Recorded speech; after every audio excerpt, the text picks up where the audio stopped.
Hi, my name is Sophia Terrio, and I want to teach you how to write better. Today we're going to be talking about reading like a writer.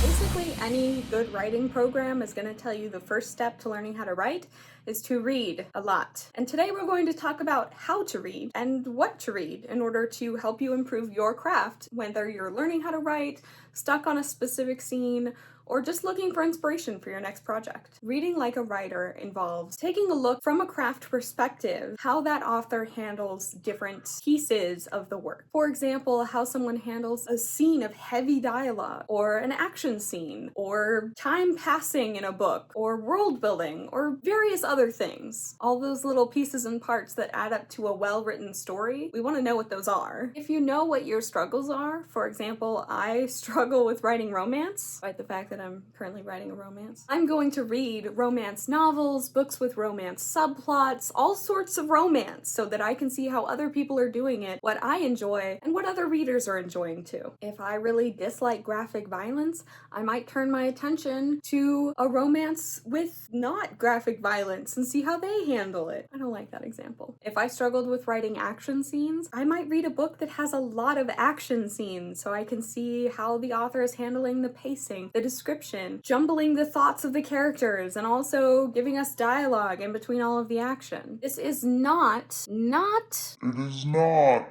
excuse to plagiarize someone else's work. Plagiarism is a very serious offense, and if you use word for word things that other authors have written, that's plagiarism, and it's bad. If you borrow ideas, however, and write them in your own way with your own voice and your own words, that's just art. The reason you can't plagiarize an idea is because each of us individual writers will have a different way of writing that idea. My story about a swan ghost prince is going to be wildly different from your story about a swan ghost prince. My fast-paced action scene with very little dialogue is still going to be wildly different from Brandon Sanderson's fast-paced action scene with very little dialogue. Learning from other authors by reading books isn't going to muddle your own ideas. It's just going to give you the resources to understand how something like that might be crafted. Like if you wanted to be an architect, you might look at other architects' designs of buildings. You're not doing it to steal other people's designs. You're doing it to see what other people are doing so that you can make your own informed choices about how you want to become an architect. It can also give you an understanding of how your genre differs from all the other genres in the world. So now you might be thinking, okay,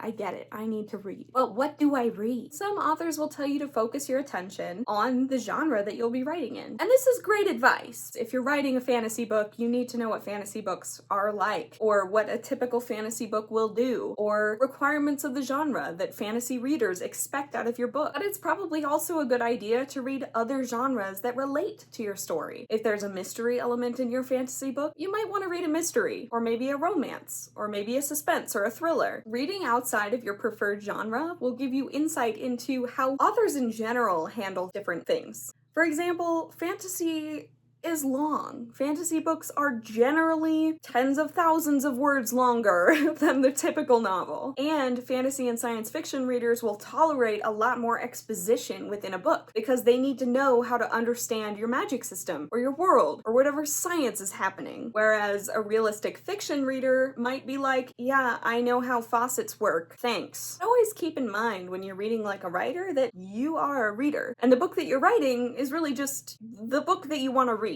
So ask yourself, what are you as a reader drawn to? What do you like in a book? Even finding examples of what you don't like can help you understand the writing process a little bit better. To get you started, I'm going to give 4 book recommendations today and why they might or might not be good to read from a writer's perspective. Obviously, my opinion is just one of many, and you can take or leave these books as you wish. Really, reading any book is going to help you become a better writer. But if you're looking for a place to start, you can start with these 4. And of course, leave me a comment below if you have recommendations for books to read like a writer that might help with certain pieces and parts of the writing process. I love to see how books and reading influence other writers' work. So if you have any books that you've read that you thought, actually the description in that book was really good, or, the action scene was paced very well, I'd love to know. Who knows? Maybe we'll start a little book club.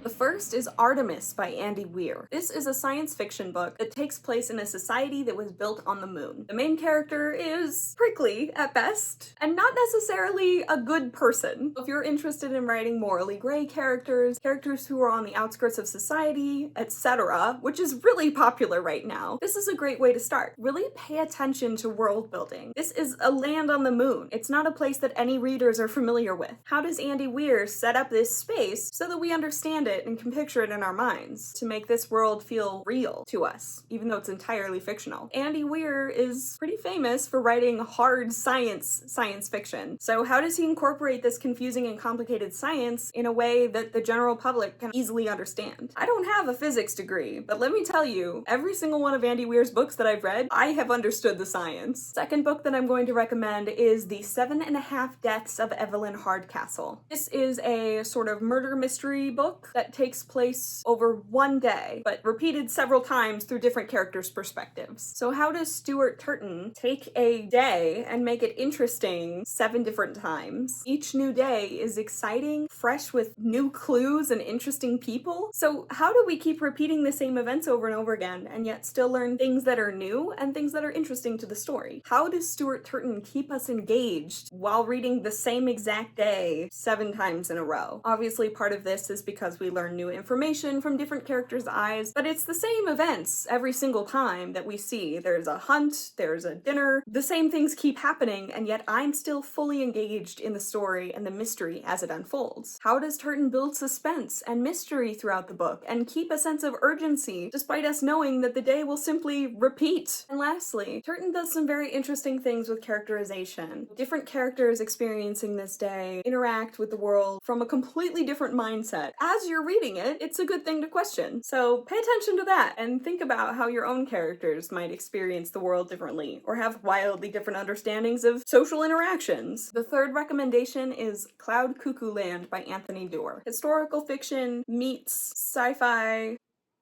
It's very confusing, the genre, but it follows the lives of several different people over the course of hundreds of years. And the people don't necessarily meet because they're hundreds of years apart from each other, but it's very interesting. So when you're reading this book, think about how Anthony Doerr creates different settings in ways that are distinct from each other, inviting or not inviting, and very well established. How does he handle capturing the setting of each different person's life? How does Anthony Doerr get us to sympathize with characters who are objectively doing bad things? Finally, I want to recommend Under the Whispering Door by TJ Klune. This book deals with grief and loss as it follows the death of a man who was largely unloved for most of his life. If I were to read this book like a writer, which I did, I would follow how character dynamics and friendship and even romance might blossom out of a character who is really unlikable. Klune tackles very difficult themes and emotions of grief and loss. How does he deal with those while also creating this extremely heartwarming and beautiful book? This book takes place almost entirely in one singular setting. So how does Klune keep us engaged in this setting and keep us engaged in the descriptions of this setting without using the same descriptors over and over again or making us tired of the same room,